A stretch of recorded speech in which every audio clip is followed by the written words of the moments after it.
Kahina Bahloul, vous participez aussi à une grande aventure qui est de créer une communauté, une mosquée donc libérale et mixte, où vous êtes deux imams à officier. On parlait précédemment de cette soif du religieux qui a tendance des fois à se greffer sur certaines figures qui font autorité, qui dispensent de pensée. Donc vous avez charge, en fait, charge d'âme, comme on dit. Et comment, en fait, accompagner sans croire à la place de l'autre, en fin de compte. Et est-ce que être une femme protège de ce qu'on pourrait appeler la tentation du gourou?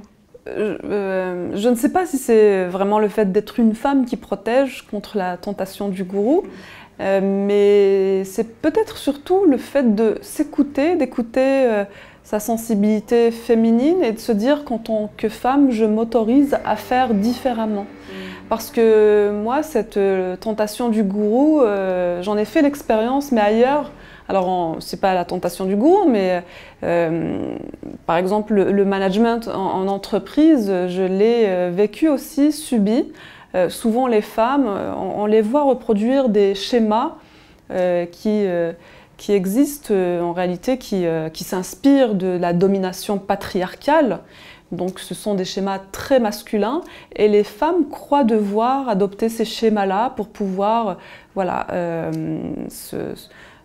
s'affirmer et prendre leur place. On pourrait être tenté de reproduire les mêmes schémas aussi dans le domaine religieux, mais je pense que ce qui peut nous prémunir contre ça, c'est vraiment d'écouter notre sensibilité féminine. Je ne crois pas que la femme, par définition, ait cette volonté de dominer l'autre ou voilà, ou de prendre un pouvoir, d'asseoir un pouvoir politique. En tout cas, il n'y a pas une soif, c'est pas vraiment la tendance féminine, il ne me semble pas. Donc voilà, vraiment écouter sa sensibilité féminine. Donc vous n'êtes pas dans un esprit de revanche, en fin de compte, par rapport au ministère. C'est pas l'idée d'accéder à quelque chose d'interdit, c'est plutôt d'y accéder, en fin de compte, différemment. Bien écoutez, oui, ça dépend comment on peut voir ça. Ma revanche, j'ai peut-être envie de la prendre plutôt en instaurant justement des schémas plus féminins. Voilà. Moi, j'aimerais que le féminin puisse s'exprimer de manière beaucoup plus libre et beaucoup plus large, sans aucun tabou, que les femmes osent enfin faire selon leur propre sensibilité féminine et non plus se sentir à chaque fois obligée ou être dans l'assignation de devoir adopter des schémas qui ont toujours existé dans le système patriarcal. Et donc votre collègue imam, lui, est un homme, oui. Et vous tenez vraiment à cette complémentarité. Comment elle joue, cette complémentarité entre vous? Vous l'expérimentez comment? Tout à fait. Alors justement, souvent, on me dit que je suis féministe, que je me bats beaucoup pour la place de la femme. Et parfois, il y a des gens qui perçoivent ça comme une volonté d'opposer les genres, d'opposer les femmes aux hommes. Bien au contraire, en fait, dans notre projet, toute notre volonté a été d'exprimer justement plutôt une harmonie entre les genres, la possibilité de vivre justement notre foi et notre religion au sein d'un lieu cultuel qui soit vraiment construite autour du respect mutuel entre les hommes et les femmes. Dans le respect de la différence et de ce qui caractérise chacun d'entre nous. Il ne s'agit absolument pas d'uniformiser les choses ou de tomber dans quelque chose qui enferme les uns et les autres. Et oui, notre mosquée est vraiment une volonté de vivre dans ce paradigme, de l'incarner, où les hommes et les femmes se respectent et se reconnaissent les uns les autres. Parce que justement, en ce qui concerne par exemple le ministère religieux, nous reconnaissons exactement les mêmes prérogatives pour les hommes et les femmes d'exercer le ministère religieux. C'est vrai que c'est une des premières altérités dans la vie humaine, cette altérité entre les sexes. Donc c'est aussi une école ou un témoignage d'altérité qui permet aussi d'ouvrir à d'autres altérités. Moi, j'ai été sensible à la question que vous posez par rapport au féminisme. Vous écrivez « Je me questionne sur le bien fondé d'en faire une cause à part des autres causes humanistes ». Et finalement, ce qui est intéressant en vous entendant, c'est que cette question de la place de la femme, en fait, si elle est ajustée, alors d'autres choses s'alignent et s'ajustent. Comment est-ce que vous voyez cette articulation en fait, entre toutes les égalités dont nous avons tous tellement besoin dans nos sociétés dans différents domaines finalement?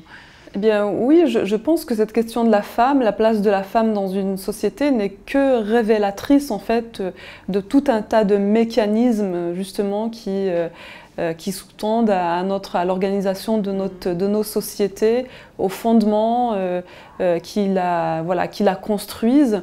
Et à partir du moment où la place de la femme est bancale, où on ose finalement être dans l'exclusion de toute une partie, de la moitié de l'humanité, eh bien je crois que ça révèle un schéma de pensée, une vision du monde, et une vision, c'est ce qu'on disait tout à l'heure, c'est la première altérité, donc une vision, un rapport à l'altérité, à toutes les autres altérités justement, et surtout finalement lorsque on veut dominer la femme, ça veut dire aussi qu'on domine plusieurs autres catégories sociales. Donc oui, la place de la femme est très révélatrice en fait du fonctionnement de nos sociétés. Vous montrez bien aussi dans tout le parcours que vous retracez de l'islam que cette question de la femme, elle varie en fonction des époques et ça fait peut-être partie des questions qui ont été justement repolitisées finalement relativement récemment. Oui. Comment vous expliquez ça? Oui. Oui, là encore, je reviens à cette volonté d'instrumentaliser la religion à des fins politiques, à des fins de prise de pouvoir politique. Et là encore, la place de la femme, la gestion du corps de la femme, la place du corps de la femme dans l'espace public et dans la société de manière beaucoup plus large, représente un enjeu absolument essentiel pour ces idéologies-là. Et en fait, lorsqu'on analyse justement comment ces fondamentalismes abordent la question de la femme, en fait, on se rend compte à quel point, ils ont concentré toute leur pensée sur la nécessité de faire du corps de la femme un enjeu politique à gérer à un niveau politique et souvent par des leaders politiques qui sont des hommes. Il n'y a aucune de ces idéologies qui a eu une femme leader religieux. Donc ça reste quand même aussi, je dirais même que c'est le système patriarcal ou le principe de la domination patriarcale qui est poussé à son extrême dans ces idéologies-là. Oui, et encore une fois, alors qu'on a le féminisme contemporain, et même dans les pays arabes en réalité, avait réussi à un moment donné, à la fin du 19e siècle, début du 20e siècle. Je raconte par exemple comment ma grand-mère qui portait l'ancien voile, le voile traditionnel qui était un tissu blanc en soie, qu'elle mettait par-dessus. En fait, ce tissu-là, cette tradition-là a eu tendance à disparaître tout autant que le foulard qui était porté par les chrétiennes en Europe, dans les campagnes françaises. Sauf que le retour ou l'arrivée de ces fondamentalismes-là, en fait, ont fait en sorte de remettre au centre la question au centre de l'idéologie politique, la question du corps de la femme. Et comment vous vivez toutes les questions du genre qui se posent aujourd'hui? Parce que dans tout ce que vous dites, j'entends que cette différence homme-femme, vous y tenez, elle fait sens pour vous, elle est féconde en fin de compte justement dans l'altérité.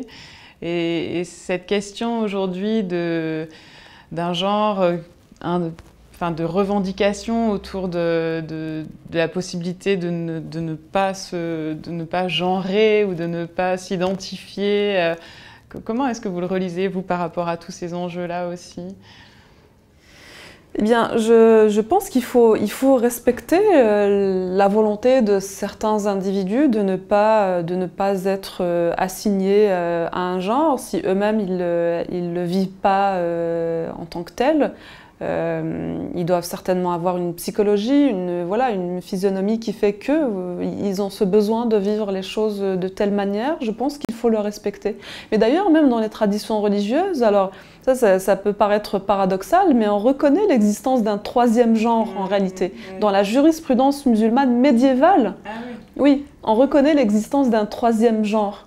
Donc voilà, et aujourd'hui ça nous paraît complètement impossible, ça nous choque même.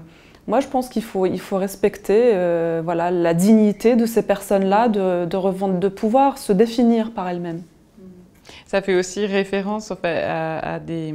Vous parlez des textes aussi de la création de l'homme et la femme. Et effectivement, on a au niveau biblique deux temps ou deux textes différents de la création, avec un des textes qui part d'un humain indistinct, en fin de compte. Et c'est dans une deuxième étape qu'il y a une séparation. Et donc ce troisième genre, il fait référence aussi à... Alors, il fait pas... Alors, quand je parle de la jurisprudence musulmane, c'est vraiment la pensée normative de l'islam, mais qui a traité dans ses traités de jurisprudence la possibilité qu'il y ait des êtres humains en fait, qui n'appartiennent à aucun genre.